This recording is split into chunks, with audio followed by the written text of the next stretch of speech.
8 masuk ke 9. An Abi Rafi'in qol dhaha Rasulullah sallallahu alaihi wasallam bikabsyaini amlahaini maujuaini khosiyaini. Dari Abu Rafi radhiyallahu an, ia berkata, Rasulullah sallallahu alaihi wasallam pernah berkorban 2 ekor kambing kibas yang bagus yang dikebiri. Sepengetahuan saya, dikebiri adalah hewan yang masih kecil, hewan jantan yang masih kecil, dipotong atau diputus testisnya. Apakah ini tidak termasuk menjadikannya cacat? Dan apakah bila testisnya hanya 1 boleh atau tidak untuk berkorban? Loh, Nabi saja berkorban dengan itu kok, dengan kambing kibas. Kibas itu kambing yang besar, gemuk, bertanduk, dan itu tidak cacat. Dikebiri itu tidak cacat. Yang dikatakan cacat oleh Nabi kita 4. Arba'un la tajuzu fid dohaya. Ada 4 macam yang tidak sah untuk kurban. Yang pertama, hewan kurban yang buta, matanya sebelah, yang memang nyata butanya, jelas butanya. Al-aura'ul bayyin awaruha. Yang kedua, wal arja'ul bayyin, apa itu? Dhola'uha atau apa itu? Yang kakinya pincang dan nyata pincangnya. Terus kemudian yang ketiga, yang sakit, al-maridotul bayyin maroduha. Hewan korban yang sakit, yang memang jelas sakitnya. Terus wal kabiratul lati latungki. Hewan korban yang sudah tua, tidak mempunyai sumsum, itu tidak boleh, tidak sah dijadikan hewan korban. Dan kalau tidak ada testisnya dikebiri, tidak ada larangannya. Bahkan Nabi itu berkorban dengan hewan korban yang besar, dikebiri. Karena sudah dikebiri, maka adanya hanya makan jadi gemuk. Nah, tidak, itu tidak cacat.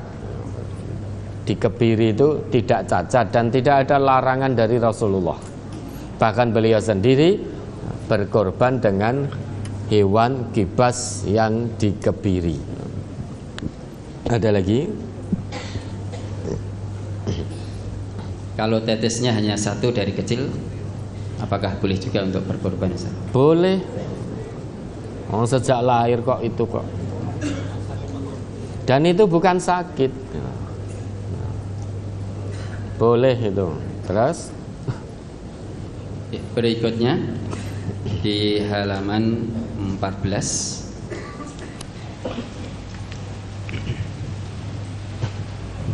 pada alinea kedua dari terakhir, Sulaiman bin Musa al-Quraisy al-Umawi al-Ashdaq, ahli fikihnya penduduk Syam pada zamannya, dan disepakati oleh para ulama bahwasanya ia adalah seorang paling pandai dari penduduk Syam setelah Makhul.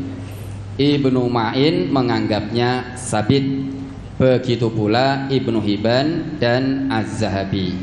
Tetapi Bukhari berkata padanya ada hadis-hadis mungkar dan seterusnya. Yang dimaksud dengan sabit itu apa, Ustaz? Sabit? Ya.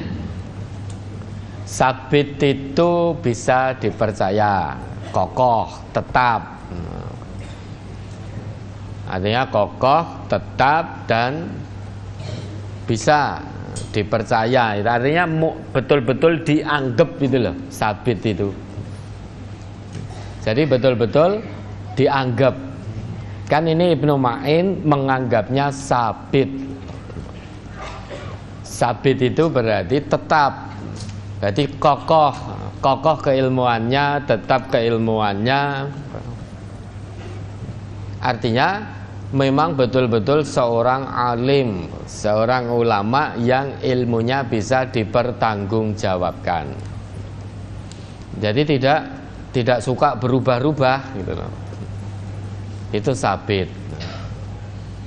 Terus ada lagi? Halaman 14 masuk ke halaman 15. Abu Umar, yakni Ibnu Abdul Bar berkata, hujjah atau alasan bagi orang yang berpendapat dengan pendapat ini adalah hadis dari Jubair bin Mut'aim dari Nabi SAW bahwasanya beliau bersabda, setiap tempat di Makkah adalah tempat menyembelih dan semua hari-hari tasyrik adalah waktu penyembelihan. Hadis ini diriwayatkan dari Sulaiman bin Musa, dari Ibnu Abi Husain, dari Nafi bin Jubair bin Mut'aim dari ayahnya, dan diriwayatkan darinya secara munqati dan muttasil. Hadis ini juga menjadi muntorib atau guncang.